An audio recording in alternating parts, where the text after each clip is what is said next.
आप देख रहे हैं न्यूज नाउ 24/7 ताज़ा खबरों के लिए हमारे साथ बने रहें।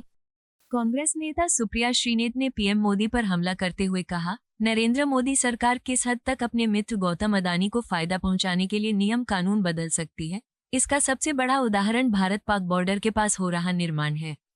राष्ट्रीय सुरक्षा को ध्यान में रखते हुए 10 किलोमीटर के दायरे में बड़े निर्माण पर प्रतिबंध था, लेकिन अडानी समूह को लाभ पहुंचाने के लिए यह नियम बदला गया, जिससे अब पाकिस्तान सीमा से महज 1-2 किलोमीटर की दूरी पर सोलर पैनल और विंड टरबाइन लगाए जा सकते हैं। इस पूरे षड्यंत्र की शुरुआत तब हुई जब सरकारी company solar energy corporation of India को गुजरात सरकार ने 23,000 हेक्टेयर भूमि आवंटित की, लेकिन बाद में इसे लौटा दिया गया। इसके तुरंत बाद गुजरात सरकार ने भूमि आवंटन के नियम बदल दिए ताकि निजी कंपनियां, विशेष रूप से अडानी समूह, इस जमीन पर कब्जा कर सके। ये सिर्फ भारत पाक सीमा तक सीमित नहीं रहा, बल्कि नेपाल, बांग्लादेश, म्यांमार और चीन बॉर्डर तक के नियम बदल दिए गए। ये दर्शाता है कि मोदी सरकार किस तरह कॉर्पोरेट हितों के लिए राष्ट्रीय सुरक्षा को दांव पर लगा रही है। यह असली राष्ट्रवाद नहीं, बल्कि एक गहरी साजिश है। नरेंद्र मोदी अपने मित्र गौतम अडानी को फायदा पहुंचाने के लिए किस हद तक जा सकते हैं, किस तरह से नियम कानून बदल सकते हैं, इस देश की राष्ट्रीय सुरक्षा के साथ भी खिलवाड़ करने को तैयार हैं। अगर आप इसका कच्चा चिट्ठा और सच सुनना चाहते हैं तो आगे की बातें जरूर सुन लीजिएगा, क्योंकि असलियत यह है कि राष्ट्रीय सुरक्षा और बॉर्डर सिक्योरिटी को मद्देनजर रखते हुए भारत पाक बॉर्डर से 10 किलोमीटर तक की दूरी पर जो मौजूदा गांव और सड़कें हैं उनको छोड़ के कोई बड़ा निर्माण नहीं हो सकता है। लेकिन असलियत यह भी है कि मोदी जी के परम मित्र गौतम अडानी आज की तारीख में पाकिस्तान बॉर्डर से महज 1 किलोमीटर की दूरी पर बड़े सोलर और विंड टरबाइन प्लांट का निर्माण कर रहे हैं। असल में हुआ ऐसा कि SECI जो एक सरकारी कंपनी है, सेंट्रल गवर्नमेंट के अंदर आती है, solar energy corporation of India, जो कि रिन्यूएबल एनर्जी मंत्रालय के अंतर्गत आती है, उसको 23,000 हेक्टेयर की भूमि आवंटित करी थी गुजरात सरकार ने सोलर और विंड एनर्जी पर काम करने के लिए। SECI ने कहा कि क्योंकि ये सब प्रतिबंध है 10 किलोमीटर इत्यादि का, उनके लिए ये काम करना मुमकिन नहीं हो पाएगा। वो सिर्फ विंड टरबाइन लगा सकते हैं, लेकिन अगर सोलर पैनल नहीं लगेगा तो ये उनके लिए प्रैग्मेटिक नहीं है, प्रैक्टिकल नहीं है। बस फिर क्या था, गुजरात से चिट्ठी लिखनी शुरू हुई प्रधानमंत्री कार्यालय पर और बोला गया कि रक्षा मंत्रालय से मिलकर इस मुद्दे को उठाया जाए और इसका समाधान निकाला जाए। अप्रैल 2023 की यह बात है। 21 अप्रैल 2023 को एक बड़ी बैठक बुलाई गई दिल्ली में, जिसमें कि गुजरात के अधिकारी आए, न्यू एंड रिन्यूएबल एनर्जी मंत्रालय के लोग आए, SECI के लोग आए और मिलिट्री ऑपरेशंस के डायरेक्टर जनरल तक उसमें उन्होंने भाग लिया।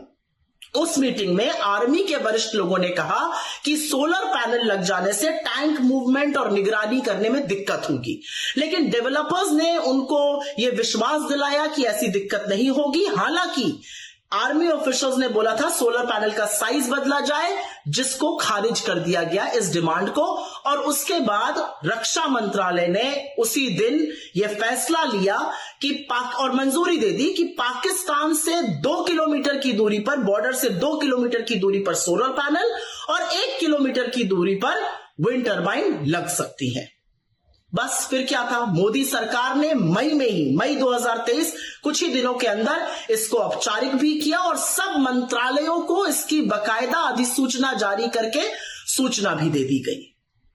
लेकिन कमाल की बात यह है कि जिस SECI ने solar energy corporation of India, जो सरकारी कंपनी थी जिसको 23,000 हेक्टेयर जमीन मिली थी, जिसने इतनी सारी दिक्कतें बताई थी, उसने एकाएक 3 महीने बाद वो जमीन गुजरात सरकार को सरेंडर कर दी, गुजरात सरकार को वापस कर दी।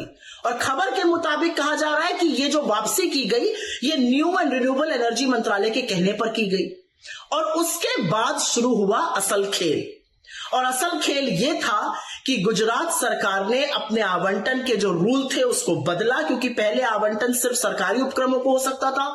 उन रूल्स को बदला गया और जमीन कहां पहुंची ये तो आप जानते ही हैं, आपका 4 साल का बच्चा भी बताएगा।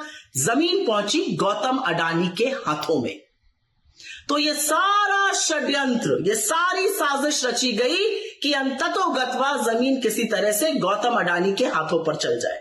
लेकिन यही नहीं, जो रूल्स बदले गए वो सिर्फ भारत पाक बॉर्डर के लिए ही नहीं, बांग्लादेश के बॉर्डर के लिए, चाइना के बॉर्डर के लिए, म्यांमार के बॉर्डर के लिए, नेपाल के बॉर्डर तक के लिए बदल दिए गए।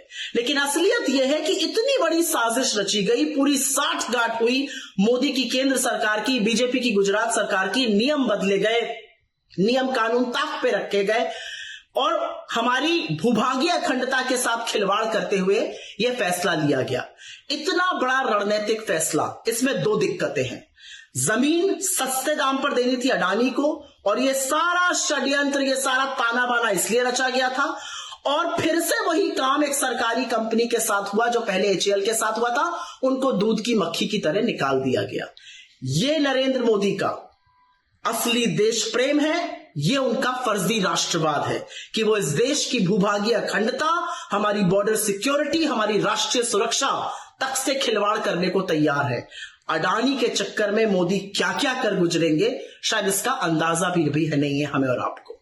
आपको यह वीडियो पसंद आया हो तो इसे लाइक करें, हमारे चैनल को सब्सक्राइब करें।